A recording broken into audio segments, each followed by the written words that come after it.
6강입니다. 6강은 화학 반응식에 대한 기초적인 내용과 학생들이 가장 두려워한다는 화학 반응에서의 양적 관계에 관련된 이야기들을 4개에서 5개의 강의로 나누어서 진행하도록 하겠습니다. 6강의 첫 번째 주제는 화학 반응식입니다. 중학교 교육 과정에서 이미 한 번쯤은 학습했을 내용들이지만 기본 정의부터 정확하게 정리해 놓을 필요가 있습니다. 화학 반응식이 무엇인지 이야기하려면 화학 반응의 의미부터 알고 있어야 하겠죠? 질문 하나 할게요. 영상 멈춰놓고 대답해 볼래요? 화학 반응이 뭔가요? 무엇이든 혼자 있더라도 자신의 생각을 입 밖으로 이야기해 보는 것은 정말 좋은 공부 방법입니다. 질문에 대해 친구들 앞에서 자신 있게 발표할 수 있을 만큼 대답이 나왔다면 화학의 기본기가 되어 있다는 것입니다. 반응이라는 단어 자체가 뭔가 특별한 조건에서 변화한다는 의미잖아요. 그런데 화학적으로 변한대요. 화학적인 게 뭔데? 성질이 변한다는 말이죠. 정리하면 어떤 물질이 있습니다. 혹은 물질과 물질이 만난대요. 그리고 이 물질들이 이전과는 화학적으로 성질이 전혀 다른 새로운 성질의 물질로 변하는 것을 화학 반응이라고 합니다. 그러면 화학 반응식이란 무엇일까요? 이러한 화학 반응을 보기 쉽게, 간단하게, 화학을 공부한 사람이라면 누구라도 이해할 수 있게 화학식과 간단한 기호를 이용하여 나타낸 식을 화학 반응식이라 할 수 있습니다. 기본적으로 화학 반응은 물질이 변해야 합니다. 따라서 빠질 수 없는 첫 번째 기호는 화살표라고 생각하시면 됩니다. 화살표를 기준으로 변하기 전, 변한 후가 기록되겠죠? 우리가 변하기 전을 좀 더 과학적인 표현으로 바꾸면 반응 전, 그리고 반응 후로 이야기합시다. 그리고 반응 전의 물질들을 반응물, 반응 후의 물질들을 생성물이라고 합니다. 반응물과 생성물은 하나일 수도 있고 여러 개일 수도 있습니다. 여러 개라면 물질들 사이에 더하기 기호를 사용하여 연결해 줍니다. 그러면 화학 반응식의 기본 골격은 화살표를 기준으로 양쪽의 물질들이 표현되는 모습이 되겠네요. 오해하지 말아야 할 것은 반응물의 수와 생성물의 수가 정해져 있는 것은 아닙니다. 반응물이 하나이면 생성물이 하나이다? 반응물이 2개이면 생성물도 2개이다?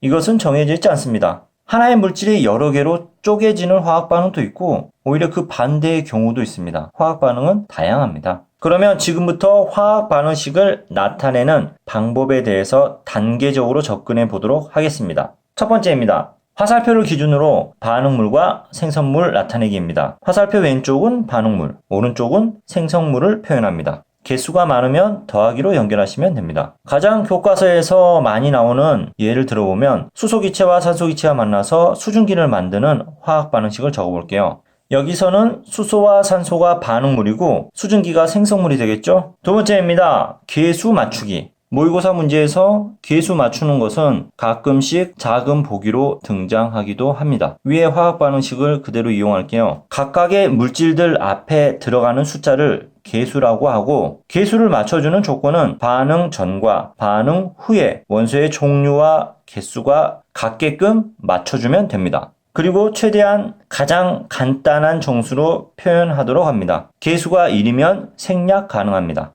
개수를 맞춰주는 절대적인 방법이나 공식은 없습니다. 다만 이 조건을 만족시키는 수를 때려 맞추면 됩니다. 간단한 개수야 눈으로 맞출 수 있지만 반응물과 생성물이 복잡한 경우에는 그래도 나름대로의 규칙들이 있기 마련이죠. 저 같은 경우는 개수 맞출 때 가장 먼저 제일 복잡해 보이고 많은 원소를 포함하고 있는 물질의 개수를 우선 1로 잡습니다. 여기 나와 있는 예제는 굳이 단계적으로 개수를 맞출 필요성이 없을 만큼 쉬운 거지만 한번 적용해 보도록 하겠습니다. 이 화학 반응식에서는 H2O가 가장 복잡하고 원소의 종류도 2개를 포함하고 있네요. 개수를 1로 잡을게요. 하나의 개수가 결정되면 자연적으로 나머지 개수들은 따라 결정되는 경우가 많습니다. 생성물의 수소 원자의 개수가 2개이니 반응물에서도 수소 원자는 2개가 나와야겠죠. 따라서 반응물의 수소 분자의 개수는 1이 되면 되겠네요. 이번에는 산소를 보도록 할게요. 생성물의 산소 원자의 개수가 하나이니 반응물의 산소 원자의 개수도 하나 하나가 되어야겠죠. 그런데 여기는 분자로 이렇게 묶여 있어요. 그러면 앞에 개수를 2분의 1 이렇게 적어주도록 하겠습니다. 아니 선생님 정수로 표현한다면서요. 맞춰가는 과정에서 분수가 나오더라도 최종적으로 다 맞춰진 다음에 정수로 바꿔줘도 됩니다. 자, 어찌됐든 개수를 다 정했네요. 개수가 맞춰지면 시간이 남는다면 검산을 해보는 것도 좋습니다. 검사는 반응물의 원소의 원자의 개수와 생성물의 원소의 원자의 개수가 같은지 확인해 보는 겁니다. 지금 반응물과 생성물을 구분해서 볼게요. 반응물에 수소 원자가 2개 있네요. 생성물에서도 2개고, 산소 같은 경우는 산소 원자가 1개 보이고 생성물에서도 1개 보이네요. 이와 같이 이 개수가 맞으면 개수가 맞게 정해졌다라는 것입니다. 그러면 여기 보이는 이 분수가 거슬리니 분수를 없애줘야겠죠. 분수를 없애기 위해서는 각각의 개수에 동일한 수를 곱해주면 됩니다. 그럼 여기에서는 모든 개수에 2를 곱해주면 되겠네요. 그러면 최종적으로 개수가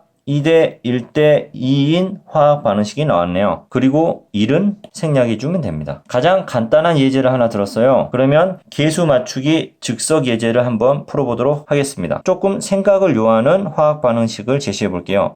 개수를 A, B, C, D 라고 합시다. 잠깐 멈춰놓고 개수를 맞춰볼래요? 한번 봤던 화학 반응식이죠? 앞에 1-2강에서 외워두시면 좋을 화학 반응식으로 철의 재련에 대한 화학 반응식을 제시했었습니다. 외워두셨나요?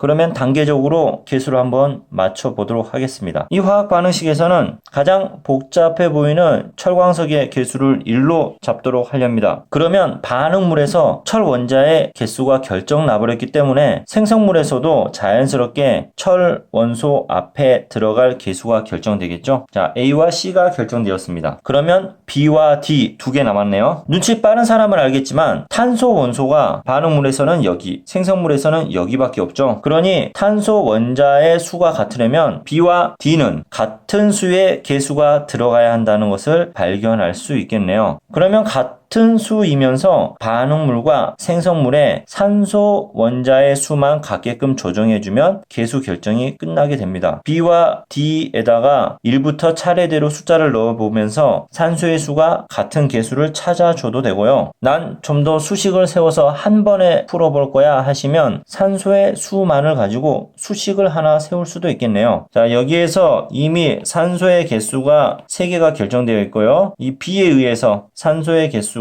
또 추가적으로 나오겠죠. 이것을 다 더한 산소의 개수와 생성물에서는 산소가 여기밖에 없으니까 D에 의해서 산소의 개수가 결정되는데 지금 2개로 묶여 있기 때문에 이 D의 꼴이 되겠네요. 그런데 중요한 것은 B와 D가 같은 수랍니다. 굳이 2개의 미지수를 쓸 필요가 없겠죠. 그래서 그냥 미지수를 X라고 두고 수식을 하나 세워보겠습니다. 자, 산소가 앞에서 3개가 나왔고 B 몇 개인지 모르겠지만 X만큼 더해진 거와 생성물에는 2X개만큼 산소가 나오겠죠. 이 둘이 같게끔 된다? 그러면 X는 3이 되겠네요. 그러면 B도 3이고 D도 3이 되겠네요. 괜히 복잡하게 개수를 맞춘 것 같지만 결국 기본 조건인 반응물과 생성물의 원자수가 같게만 맞춰준다면 자신에게 맞는 방법으로 맞춰가면 되겠습니다. 여러분들이 갖고 있는 문제집에서 개수 맞추는 것을 잘 연습해 보시기 바랍니다. 자, 마지막 단계입니다. 3번째, 개수까지 맞췄으면 이제 화학 반응식의 물질의 상태를 표시하면 됩니다. 물질은 조건에 따라서 3가지 상태로 존재할 수 있죠. 고체,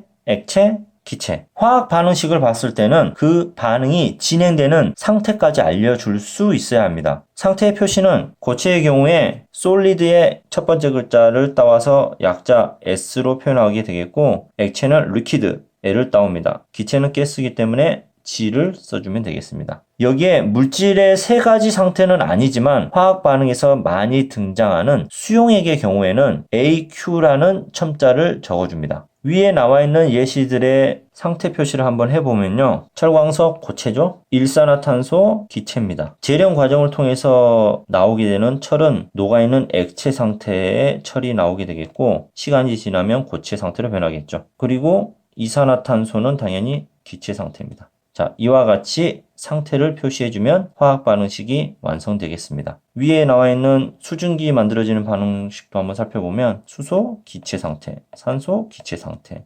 수증기도 기체 상태겠죠.